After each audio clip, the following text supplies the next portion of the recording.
Dewa Perang Ye Shikai. Bab 251. Lalu tahukah kamu apa yang dilakukan kelompok atasanmu? Ye Shikai bertanya. Saya juga tidak tahu. Saya hanya bertanggung jawab atas konstruksi. Saya tidak memiliki akses apapun kepada atasan saya. Qiu Feng berkata, tampak sangat cemas. Ye Shikai mengangguk pada Zhang Ting. Apa yang dikatakan Qiu Feng seharusnya benar. Petugas Zhang, Tuan Ye, seseorang mencari Anda di luar. Pada saat ini, pintu ruang interogasi terbuka dan seorang polisi masuk dan berkata, "Oke." Ye Shikai dan Zhang Ting berjalan keluar, tetapi menemukan tidak terjadi apa-apa. "Xiao Liu, apakah kamu baru saja datang menemuiku?" Zhang Ting sedikit terkejut dan bertanya pada seorang rekannya di meja depan. "Tidak, Suster Ting, tidak ada seorang pun yang datang tadi." "Aneh. Oh tidak, kita terjebak." Pupil mata Ye Shikai mengecil, dan dia segera menarik Zhang Ting kembali ke ruang interogasi. Pemandangan di hadapan mereka sungguh tidak dapat dipercaya. Qiu Feng tergeletak di atas meja, mulutnya berbusa, matanya terbelalak dan ekspresinya mengerikan, seolah-olah dia ditakuti oleh sesuatu. Ye Shikai meletakkan jarinya di depan hidung Qiu Feng. Pria itu sudah meninggal. 10 menit kemudian, beberapa polisi membawa jenazah Qiu Feng keluar. Song Tian juga bergegas ke sini dan memarahi semua orang. Polisi tadi jelas-jelas palsu, tetapi tidak ada seorang pun yang menyadarinya. "Bajingan, beraninya kamu melakukan ini di kantor polisi." Zhang Ting tidak dapat menahan diri untuk tidak mengumpat. Sebenarnya, dia merasa sangat bersalah. Lagi pula, itu salahnya karena tidak menjaganya dengan ketat. Ye Shikai juga memiliki ekspresi serius di wajahnya. Dia benar-benar terjebak dalam perangkap untuk memancing harimau agar menjauh dari gunung. Baru saja, Ye Shikai pergi memeriksa kamera pengintai di kantor polisi. Semuanya rusak, termasuk yang ada di ruang interogasi. Akan tetapi, hal itu pasti dilakukan oleh si pembunuh.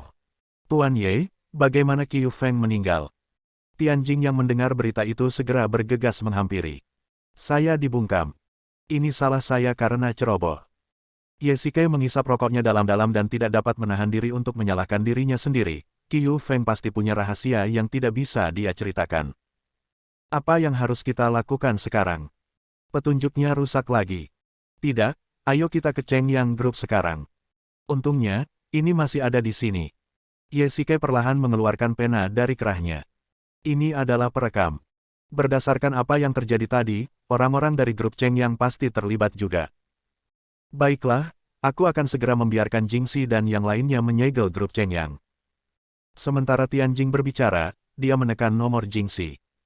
Kantor pusat Cheng Yang Group, grup ini memiliki banyak anak perusahaan, Cheng Feng Building Materials adalah salah satunya. Yang tidak diduga Ye Shikai adalah bahwa ketua kelompok ini sebenarnya adalah seorang wanita bernama Zhao Rou.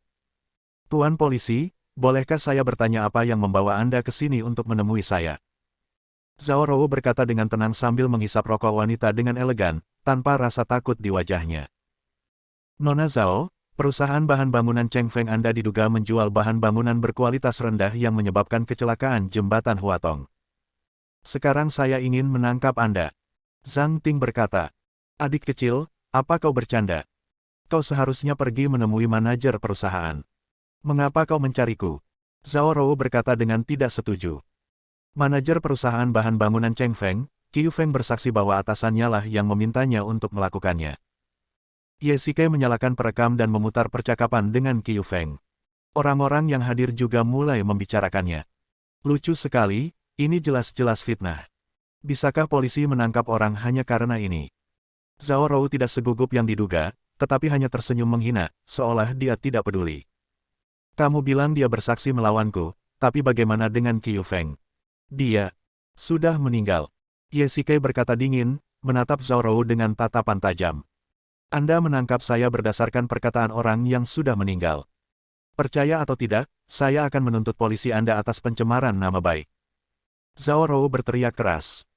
"Nona Zhao, jangan lupa bahwa perusahaan bahan bangunan Cheng Feng berafiliasi dengan kelompok Anda, dan aktivitas ilegal mereka telah dipastikan benar. Apakah menurut Anda kantor pusat dapat lepas dari tanggung jawab?" Ye Shikai menjawab. Sekarang dia yakin bahwa Qiu Feng dibungkam oleh kelompok atasan ini. Ketika Zhao Rou mendengar berita kematian Qiu Feng, dia tidak takut sama sekali, seolah-olah dia telah mengetahuinya sebelumnya. Terlebih lagi, dia tampaknya tahu tujuan perjalanan Ye Shikai, dan dia sepenuhnya yakin akan hal itu. Lalu kenapa? Perbuatan jahat mereka mungkin telah merusak reputasi kelompok itu, tetapi semua tindakan ilegal ini dilakukan oleh Qiu Feng sendiri. Apa hakmu untuk menangkapku? Zhao Rou sama sekali tidak panik. Sebaliknya, dia tampak seperti sedang menggenggam Ye Shikai. Kamu. Zhang Ting ragu-ragu untuk berbicara. Sekarang, semua saksi dan bukti fisik telah hilang. Tidak ada bukti.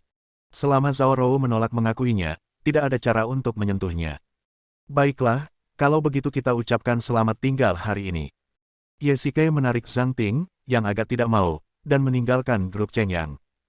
Zhao Rou berada di gedung yang tinggi. Setelah melihat kedua orang itu pergi, sudut mulutnya perlahan terangkat dan senyum aneh muncul di wajahnya. Larut malam.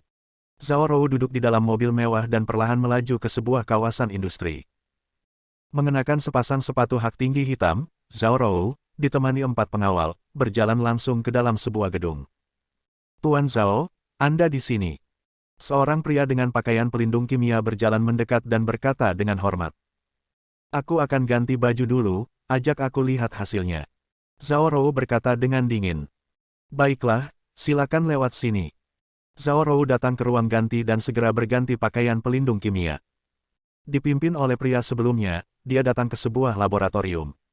Pria itu mengeluarkan jarum suntik dari lemari es, yang berisi cairan hijau. Apa hasil percobaannya? Kata Zhao Rou. Dilihat dari penguji terakhir, masih ada beberapa kekurangan dalam hasil eksperimen. Pria itu berbisik, takut menyinggung wanita di depannya. Sudah lama sekali, dan masih ada kekurangannya. Ada sedikit kekesalan dalam nada bicara Zhao Rou. Pria itu gemetar seluruh tubuhnya, seolah-olah dia sangat takut pada Zhao Rou. Maaf Tuan Zhao, kami pasti akan memperbaikinya sesegera mungkin. Pria itu dengan cepat menyetujui. Tuan sangat mementingkan proyek HST ini. Jika Anda mengacaukannya, tahukah Anda apa yang akan terjadi? Ya, kami berjanji akan menyelesaikannya dengan cepat. Pria itu sangat ketakutan hingga dia berlutut di depan Zhao Rou. Senang mengetahuinya, lebih baik pergi cepat. Zhao Rou memarahi dengan suara rendah, dan pria itu meninggalkan laboratorium dengan cepat. Tiba-tiba, pria lain masuk. Tuan Zhao. Pria itu berkata dengan hormat. Nomor 3, kali ini kamu menyelesaikan rencanamu dengan sangat baik. Apakah kamu yakin Qiu Feng tidak mengatakan apapun lagi? Tentu saja, dia tidak akan mempunyai kesempatan untuk berbicara. Suara pria itu sangat rendah, dan dia tampak sangat mematuhi instruksi Zhao Rou. Bagus sekali, si pecundang Qiu Feng hampir membocorkan semua rahasia. Ini adalah nasib seorang pengkhianat. Bab 252. Di sebuah restoran di Yanjing. Sialan, wanita itu Zhao Rou, dia pasti telah membungkam Qiu Feng. Zhang Ting dengan marah memakan kaki ayam di depannya, melampiaskan semua amarahnya saat makan. Dan Qiu Feng itu, dia pantas mati. Dengan uang yang sedikit, dia menjual produk yang kualitasnya jelek seperti produk yang bagus dan memperkaya diri sendiri, membunuh banyak orang. Apakah menurutmu semua kapitalis berhati hitam? Zhang Ting terus mengomel dan mengarahkan kutukannya ke Qiu Feng. Jangan bunuh banyak orang dengan satu pukulan. Istriku tidak akan pernah melakukan hal seperti itu. Ye Shikai menyeruput kopi di depannya. Dia tampak sangat tenang.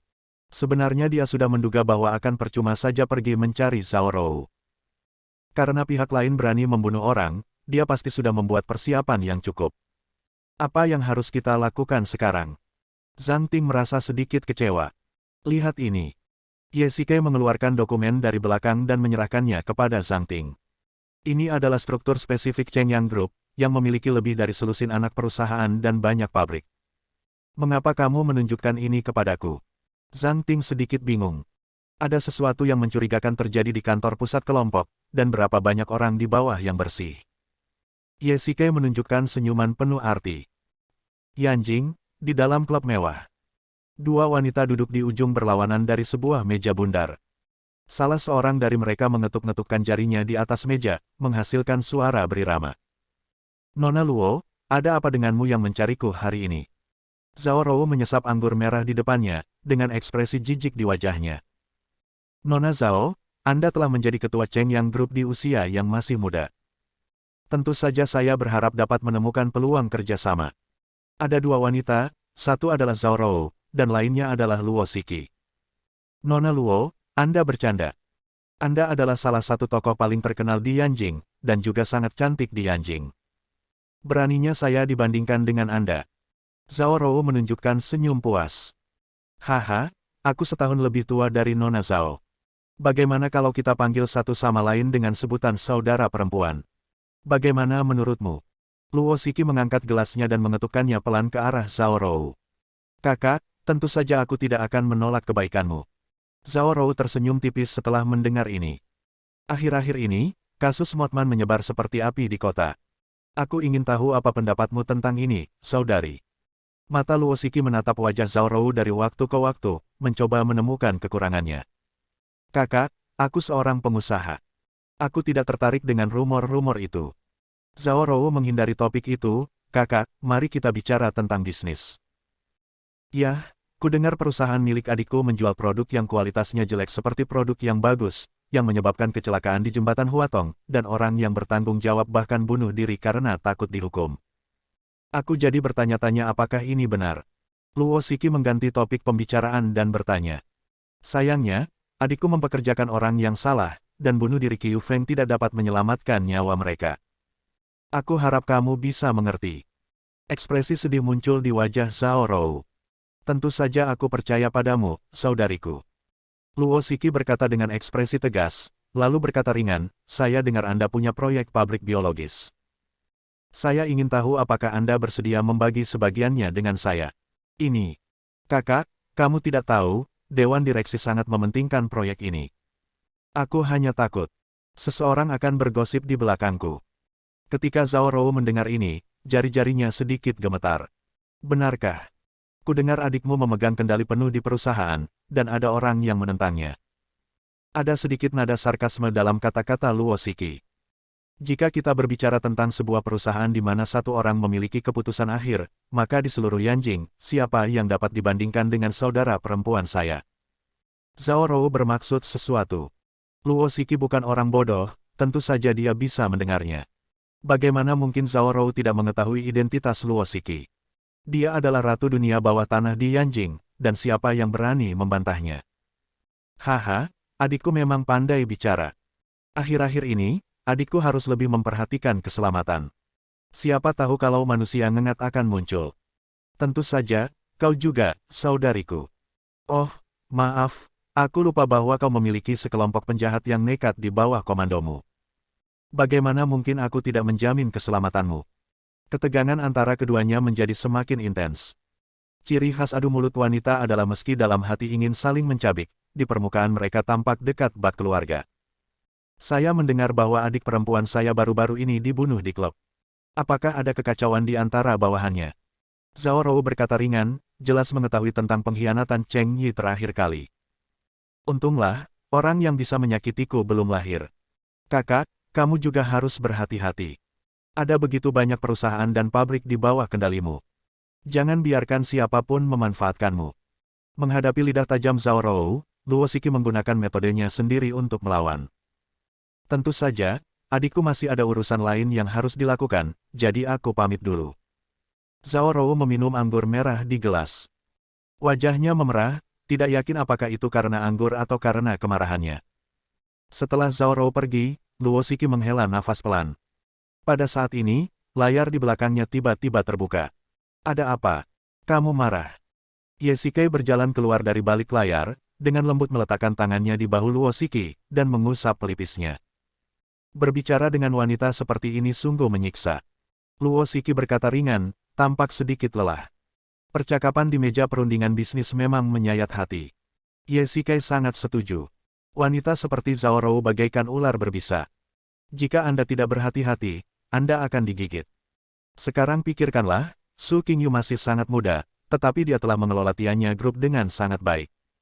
Dia pasti sangat menderita. Kamu memintaku memanggilnya hanya untuk menyampaikan kata-kata ini padanya. Luo Xiki menuangkan segelas anggur merah untuk Ye Xikei dan menyerahkannya padanya. Benar sekali. Karena dia menginginkan kedamaian, aku harus membuatnya gelisah. Ye Xikei menyesap anggur merah. Faktanya, Ye Shikai bertanya-tanya mengapa manusia ngengat muncul di jembatan ketika jembatan Huatong runtuh. Memikirkan bahan-bahan yang kualitasnya rendah itu, Ye Shikai tiba-tiba menyadari bahwa manusia ngengat pasti melewati sana setiap malam. Jika runtuhnya jembatan Huatong tidak dapat dihindari, maka manusia ngengat hanya menunggu keniscayaan ini terjadi. Ada kemungkinan besar bahwa Mothman dan grup Cheng Yang saling berhubungan. Setelah mencari informasi tentang grup Cheng Yang, ada pabrik biokimia yang tidak termasuk dalam daftar. Memikirkan darah biologis ganda manusia ngengat, Ye Shikai tiba-tiba menyadari bahwa kemunculan manusia ngengat merupakan upaya menutupi runtuhnya jembatan yang disebabkan oleh bahan-bahan yang kualitasnya rendah. Jelaslah bahwa jembatan itu runtuh akibat masalah material, tetapi kemunculan Mothman mengalihkan perhatian publik dan mereka semakin yakin bahwa makhluk gaib Mothman lah yang menyebabkan jembatan itu runtuh. Saya khawatir berita di surat kabar harian hari itu tentang munculnya manusia ngengat dan jembatan Huatong runtuh juga dilakukan oleh Cheng Yang Group. Bab 253. Jika dugaan Ye Shikai benar, maka rencana ini terlalu mengerikan. Kebenaran disembunyikan dengan mengorbankan puluhan nyawa. Pembunuhan Cheng Mei dan Sun Yu mungkin merupakan awal dari munculnya Mothman dan runtuhnya jembatan Huatong. Pertama kali Mothman membunuh orang-orang bersikap skeptis dan panik. Tetapi untuk kedua kalinya, orang-orang yakin bahwa Mothman benar-benar ada, dan dengan foto-foto itu, orang-orang mempercayainya tanpa keraguan. Jadi Anda sengaja meminta saya berbicara tentang pabrik kimia tadi, hanya untuk memperingatkan musuh. Luo Shiki tersenyum penuh arti dan menyesap anggur merah di gelas. Tepatnya, ini bukan tentang membuat ular waspada, tetapi tentang memancingnya keluar dari lubangnya. Ye Shikai menggoyangkan jarinya. Jika saya tidak salah, apa yang terjadi di pabrik kimia itu pastilah sesuatu yang ingin disembunyikan Zhao Rou. Setelah mendengar apa yang kau, Sang Ratu Bawah Tanah, katakan, Zhao Rou pasti akan merasa bersalah. Jika dia bingung, kekurangannya akan terungkap. Ye Shikai berkata ringan, memperlihatkan senyum percaya diri. Jika saya tidak salah, Zhao Rou pasti sedang dalam perjalanan ke pabrik kimia sekarang. Ayah. Luo Shiki menepukkan tangannya pelan dan berkata, dia memang pintar. Dia pantas menjadi pria yang aku sukai. Wajah Ye Shikai penuh garis-garis hitam dan dia batuk ringan 2 kali. Saya harus memecahkan kasus ini dan mencari keadilan bagi mereka yang meninggal. Ye Shikai mengepalkan tinjunya. Dia telah meminta Tianjing untuk mengawasi setiap gerakan Zhao Rou. Kalau begitu, aku sudah menolongmu lagi hari ini. Apa hadiah yang akan kau berikan padaku? Luo Shiki tertawa pelan, sejelas lonceng perak. Ye Shikai tidak punya pilihan selain mencium pipi Luo Shiki. Cium di sini. Luo Shiki menunjuk bibir merahnya dan menarik lengan Ye Shikai dengan genit. Baiklah, ada panggilan telepon. Aku pergi dulu. Sampai jumpa. Ye Shikai menghindari pertanyaan itu dan segera meninggalkan klub sementara Luo Shiki tidak memperhatikan. Yanjing, di sebuah gang kecil. Ye Shikai membandingkan foto yang diberikan oleh Ji Yu. Pada malam kematian Cheng Mei, manusia ngengat mendarat di gang ini. Apa yang kamu cari di sini? Zhang Ting bertanya pada Ye Shikai dari samping. Saya sedang mencari jejak, kata Ye Shikai. Sayangnya malam itu hujan turun deras dan pada dasarnya menghapus semua jejak. Yang membuat Ye Shikai paling penasaran adalah mengapa manusia ngengat jatuh ke gang ini tetapi tidak pernah keluar. Gang ini hanya memiliki satu pintu keluar, dan dengan bantuan polisi, kemungkinan menggunakan terowongan telah dikesampingkan. Bukankah Mothman punya sayap? Tidak bisakah dia terbang? Zhang Ting bertanya.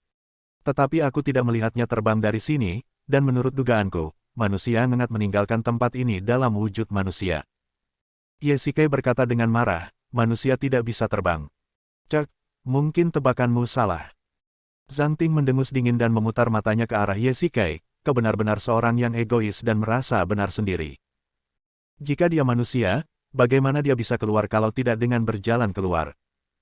Ye Shikai bergumam pada dirinya sendiri. Mungkinkah Mothman menguap begitu saja dari udara? Anda tidak bisa berjalan atau berenang. Zhang Ting berkata dengan dingin. Berenang, tapi di sini. Ye Shikai tiba-tiba menepuk kepalanya dan dengan gembira memegang erat lengan Zhang Ting. Zhang Ting, kamu benar-benar seorang jenius. Apa maksudmu?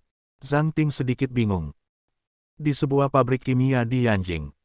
Zhao Rou mengenakan pakaian old dan berada di kantor. 3 pria berdiri di depannya. Dia sedikit gemetar dan tampak ketakutan. Mengapa proyek HST belum selesai? Zhao Rou berteriak histeris, memecahkan gelas di meja tepat ke dinding, seketika itu juga lantai berubah menjadi pecahan kaca. Maaf Tuan Zhao, 3 hari, kami pasti bisa menyelesaikannya dalam 3 hari. Salah satu pria itu jatuh berlutut sambil mengeluarkan bunyi plop. 3 hari. Sebenarnya butuh 3 hari lagi. Zhao Rou mendengus dingin, perlahan berdiri, mengeluarkan pistol dari laci, dan membelakangi ketiga pria itu.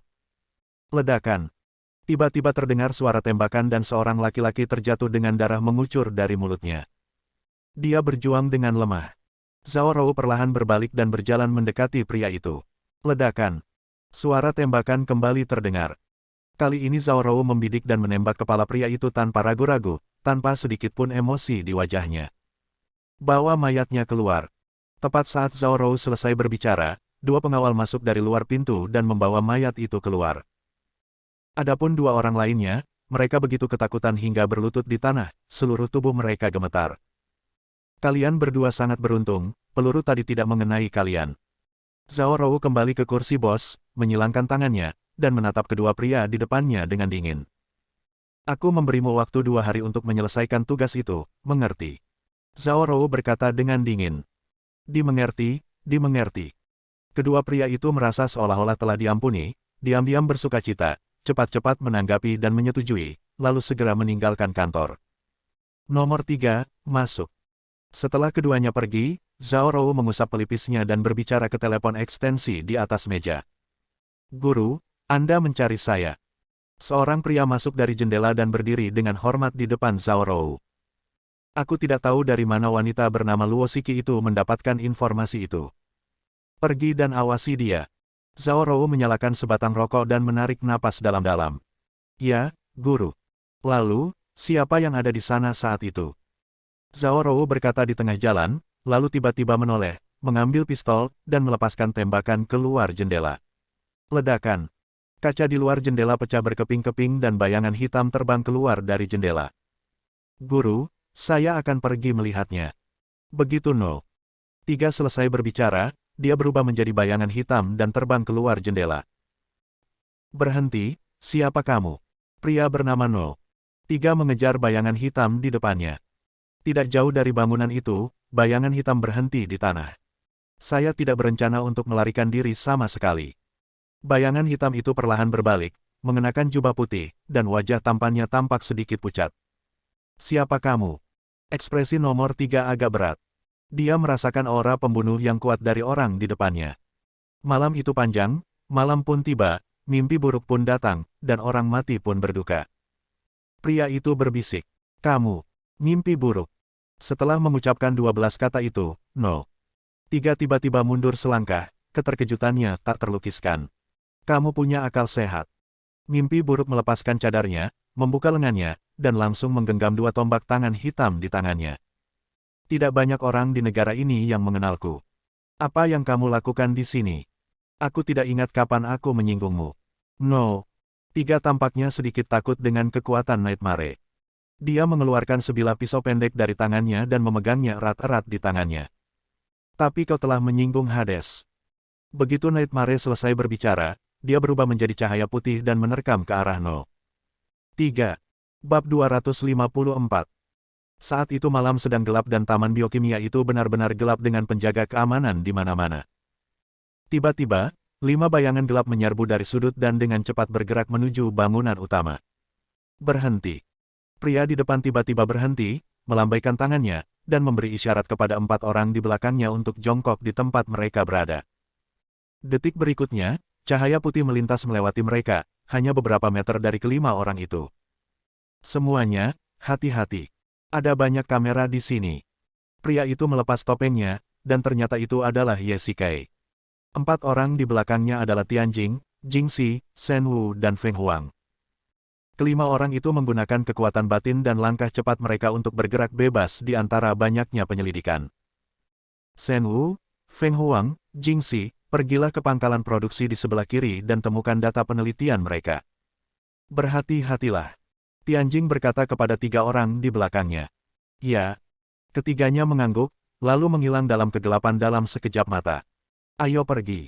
Ye Shikai berbalik dan berkata pada Tianjing. Oke. Kedua pria itu berjalan ke gedung utama dan masuk dari toilet di lantai 3. Mereka telah menemukan gambar arsitektur taman biokimia sebelumnya, dan dengan kekuatan internal mereka, mereka dengan mudah menyelinap ke dalam gedung. Bip, bip. Pada saat ini, alarm keras tiba-tiba berbunyi di taman, dan puluhan petugas keamanan berlari ke satu sisi. Apa yang terjadi? Aku penasaran apakah mereka sudah menemukan kita. Tianjing sedikit panik dan tidak mengerti mengapa alarm tiba-tiba berbunyi. Jangan khawatir, itu sudah aku atur. Mulut Yesikai sedikit melengkung. Tampaknya rencananya berjalan lancar. Zhao Rou berani menggunakan taktik memancing harimau menjauh dari gunung dan membunuh musuh-musuhnya untuk membungkam mereka. Kali ini dia juga akan menggunakan taktik ini untuk membalikkan basisnya. Rubah yang licik. Tianjing sedikit mengagumi Yesikai. Dalam beberapa hari terakhir, berkat penalarannya yang akurat, kasus Mothman dapat berjalan dengan lancar. Dia juga mengungkap banyak kasus lainnya, menemukan mata-mata, dan mengungkap kebenaran tentang runtuhnya jembatan Huatong. Kontribusi ini tidak dapat dipisahkan dari Yesikai, tetapi Tianjing juga tahu bahwa identitas Yesikai misterius dan istimewa, dan dia tidak dapat menahan perasaan sedikit emosional. Yesikai, aku harap kita tidak menjadi musuh di masa depan. Yesikai dan Tianjing memutuskan untuk berpisah untuk sementara waktu. Yesikai pergi ke kiri dan Tianjing pergi ke kanan. Hati-hati. Yesikai mengingatkan. Tianjing memberi isyarat oke dan kemudian menghilang di tempat. Agar dapat bersembunyi, Yesikai pun mengeluarkan helm Pluto dari cincin penyimpanan, mengalirkan kekuatan internalnya, dan sekujur tubuhnya pun langsung menjadi tak terlihat. Sebagai senjata ajaib istana dunia bawah, helm Pluto tidak hanya dapat meningkatkan pertahanan, tetapi fungsi terpentingnya adalah menghilangkan tembus pandang.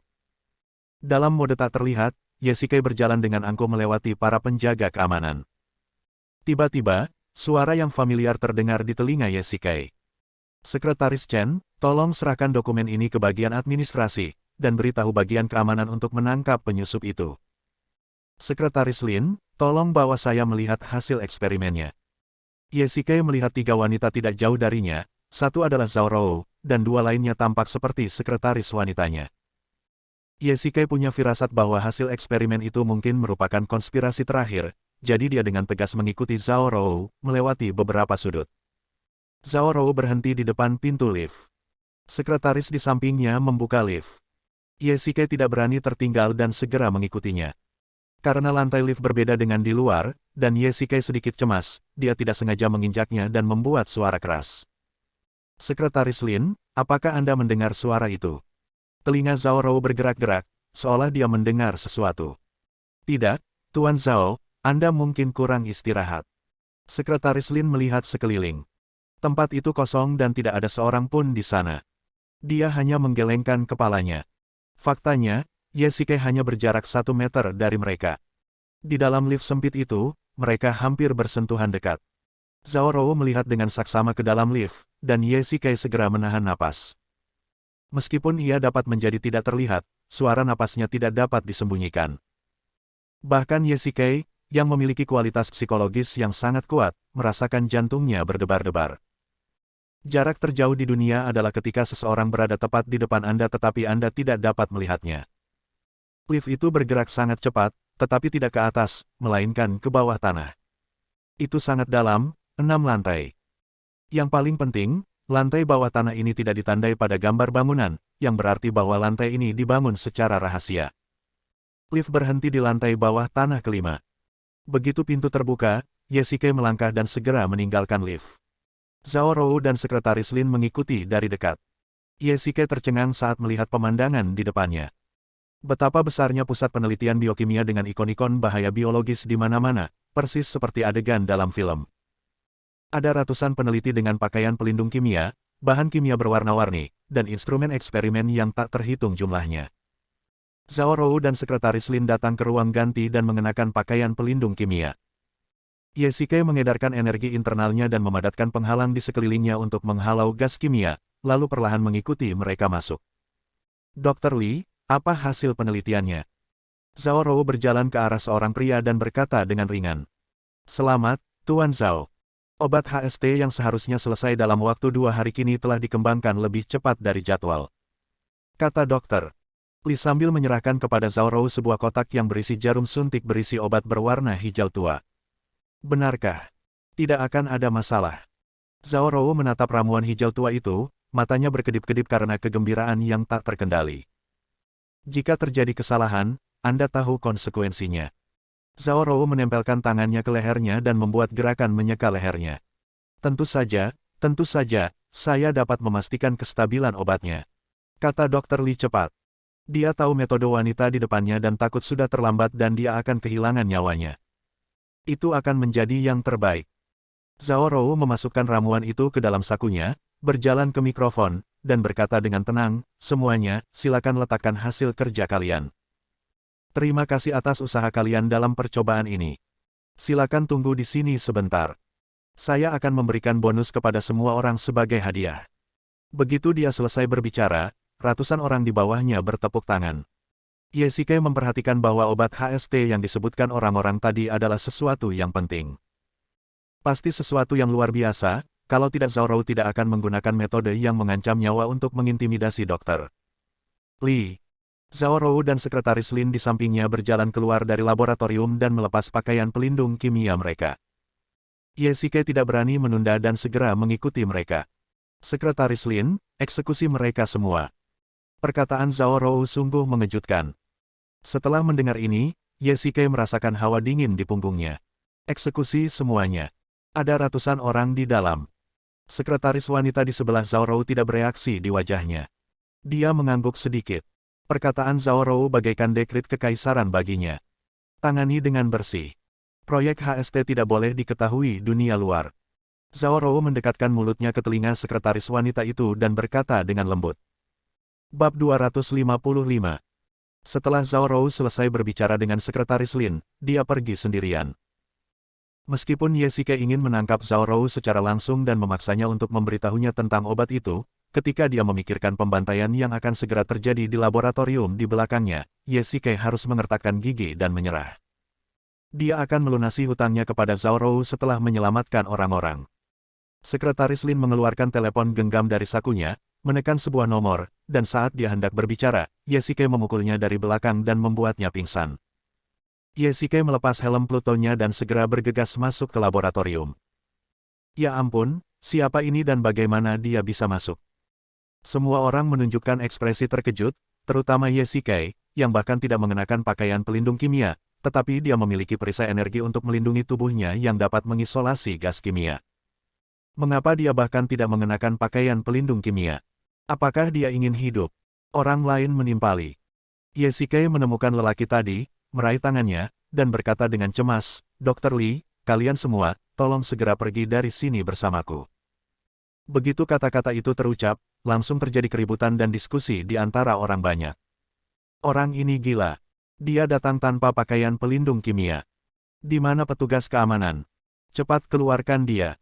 Dia ingin kita pergi dari sini. Apakah dia gila? Anak muda, bagaimana kau bisa mengenalku? Dan bagaimana mungkin kau bahkan tidak bisa membela? Berhentilah bicara omong kosong dan segera pergi. Ye Shikai menggunakan kekuatan batinnya dan berteriak keras, suaranya lebih keras dari pengeras suara, dan semua orang ketakutan mendengar raungan itu. Dr. Li, seseorang akan segera membunuhmu. Jika kau tidak ingin mati, ikutlah denganku sekarang. Ye Shikai berteriak kepada Dr. Li. Baiklah. Baiklah, ayo kita pergi dari sini. Dokter. Li mengangguk kaku. Meski dia belum mengerti situasinya, dia tetap menunjuk ke jalan yang aman. Di bawah komando Ye Shikai, semua orang perlahan berjalan menuju jalan aman, mengekspresikan keengganan dan kebingungan mereka. Lihat, ada begitu banyak orang. Tiba-tiba, seorang peneliti wanita berteriak, sambil menunjuk ke lorong di kedua sisi di atas laboratorium.